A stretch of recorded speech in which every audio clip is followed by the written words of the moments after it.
नमस्कार दोस्तों, के एग्ज़ाम फाइट में आपका स्वागत है। कैसे हैं आप सभी?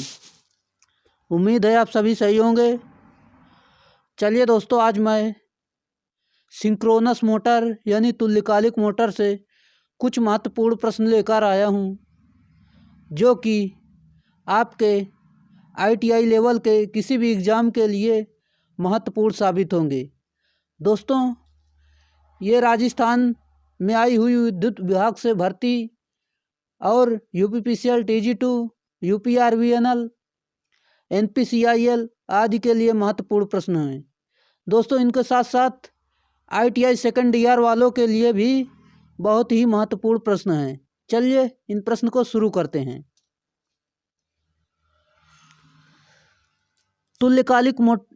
तुल्यकालिक घूर्णन गति पर वैद्युतिक ऊर्जा को यांत्रिक ऊर्जा में परिवर्तित करने वाली मशीन तुल्यकालिक मोटर कहलाती है।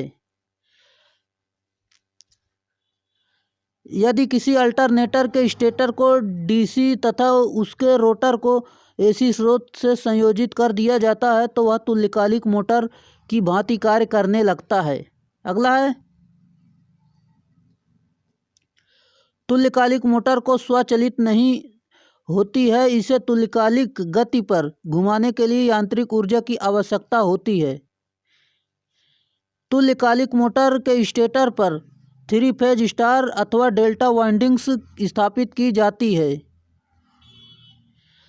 तुल्यकालिक मोटर के घूमने वाले भाग को रोटर कहते हैं।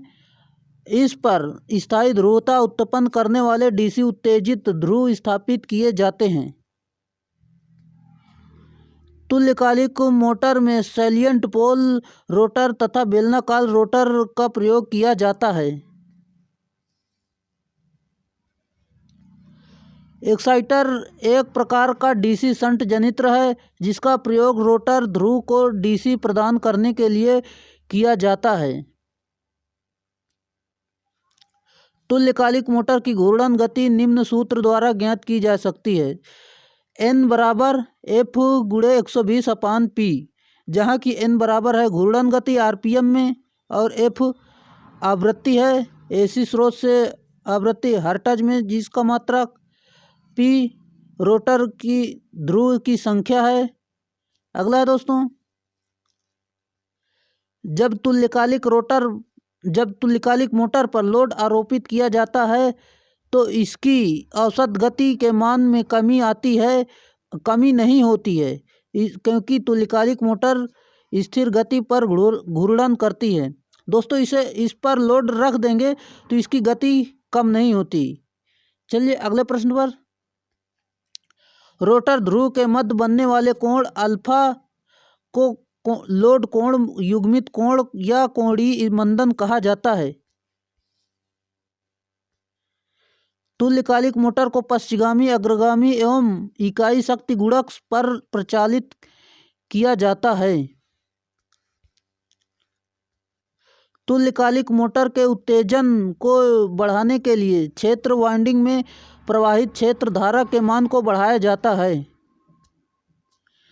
कम लोड पर मोटरों का शक्ति गुणक लगभग 0.2 होता है, जबकि पूर्ण लोड पर यह लगभग 0.85 तक हो जाता है। औद्योगिक अनुप्रयोग में तुल्यकालिक मोटर का उपयोग यांत्रिक भारों को चलाने एवं शक्ति गुणक सुधारने में किया जाता है। तुल्यकालिक मोटर द्वारा शक्ति गुणक सुधारने के लिए तुल्यकालिक मोटर कंडेंसर का उपयोग किया जाता है। दोस्तों, इसमें शक्ति गुणक सुधारने के लिए जो कंडेंसर होता है उसका उपयोग किया जाता है। जब तुल्यकालिक मोटर बिना यांत्रिक लोड के प्रचालित की जाती है तब मोटर केवल अग्रगामी धारा ग्रहण करती है। इस समय यह मोटर तुल्यकालिक कंडेंसर कहलाती है। दोस्तों, अगर वीडियो पे नए हैं तो चैनल को सब्सक्राइब जरूर कर लें और अपने दोस्तों में शेयर ज़रूर करें। अगर वीडियो अच्छी लग रही हो तो प्लीज़ लाइक इसे ज़रूर कर दें। चलिए अगले प्रश्न पर चलते हैं। सामान्य प्रकार के तुल्यकालिक मोटर में रोटर ध्रुवों को DC प्रदान करने के लिए मोटर की शाफ्ट से एक छोटा डीसी शाफ्ट जनित्र 110 वोल्ट से 250 वोल्ट जोड़ दिया जाता है, जिसे एक्साइटर कहते हैं। सामान्य तुल्यकालिक मोटर की घूर्णन गति पर वोल्टेज के घटने बढ़ने का सूक्ष्म प्रभाव पड़ता है। 5 से 10% से अधिक वोल्टेज परिवर्तन पर यह मोटर रुक जाती है। सामान्य तुल्यकालिक मोटर का स्टार्टिंग टॉर्क 0 होता है, अतः यह मोटर लोड पर चालू नहीं हो पाती है। सामान्य तुल्यकालिक मोटर का प्रयोग विद्युत प्रसारण लाइनों में पावर फैक्टर सुधारने के लिए, जनित्र अल्टरनेटर की घूर्णन गति नियत रखने के लिए तथा नियत घूर्णन गति पर कार्य करने वाले कंप्रेसर पंप आदि के प्रचालन में किया जाता है। दोस्तों, जहाँ जहाँ तुल्यकालिक मोटर का उपयोग होता है वो यहाँ पर दिया हुआ है, जैसे कि प्रसारण लाइनों में और पावर फैक्टर सुधारने में आदि में किया जाता है। चलिए अगले, इंडक्शन टाइप ऑटो तुल्यकालिक मोटर को चालू करने के लिए प्राइम मूवर की आवश्यकता नहीं होती है तथा यह इकाई शक्ति गुणक पर कार्य करती है। सैलिएंट पोल टाइप ऑटो तुल्यकालिक मोटर हल्के लोड पर स्वयं चालू हो जाती है। सैलिएंट पोल टाइप ऑटो तुल्यकालिक मोटर में बाह्य रियोस्टेट तथा चेंज ओवर स्विच की आवश्यकता नहीं होती है। सामान्य प्रकार की तुल्यकालिक मोटर को पोनी मोटर, डीसी मोटर अथवा सेल्फ स्टार्टिंग डीसी द्वारा सेल्फ स्टार्ट बनाया जा सकता है। 3 फेज प्रेरण मोटर तथा तुल्यकालिक मोटर की तुलना में अधिक घूर्णन गति रखने वाली मोटर पोनी मोटर कहलाती है। पोनी मोटर में स्टेटर ध्रुव की संख्या तुल्यकालिक मोटर के स्टेटर ध्रुव की संख्या से एक जोड़ा कम रखी जाती है। पोनी मोटर की सही घूर्णन गति ज्ञात करने के लिए टैकोमीटर प्रयोग किया जाता है। दोस्तों, घूर्णन गति को ज्ञात करने के लिए टैकोमीटर का उपयोग करते हैं।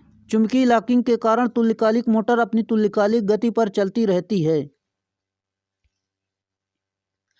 सेल्फ स्टार्टिंग विधि द्वारा तुल्यकालिक मोटर को चालू करने के लिए उसके रोटर पर स्क्विरल केज अथवा स्लिप रिंग प्रकार की वाइंडिंग स्थापित की जाती है।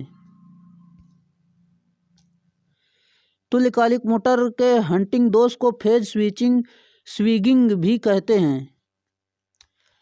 हंटिंग दोष को दूर करने के लिए तुल्यकालिक मोटर के रोटर ध्रुव पर फील्ड वाइंडिंग के अतिरिक्त स्क्विरल केज रोटर की भांति केज वाइंडिंग की स्थापित की जाती है। यह वाइंडिंग डैम्पर वाइंडिंग कहलाती है। डैम्पर वाइंडिंग के लिए रोटर ध्रुव के बाह्य भाग में छिद्र करके तांबे की छड़ें स्थापित कर दी जाती हैं और उन्हें तांबे के छल्ले द्वारा शॉर्ट सर्किट कर दिया जाता है। दोस्तों, आज के लिए इतना ही, फिर मिलेंगे नेक्स्ट वीडियो में। अगर आप वीडियो पे नए हैं तो चैनल पे नए हैं तो चैनल को सब्सक्राइब जरूर कर लें, और वीडियो अच्छा लगा हो तो प्लीज़ इसे लाइक ज़रूर कर दें और अपने दोस्तों में शेयर करना ना भूलें। धन्यवाद।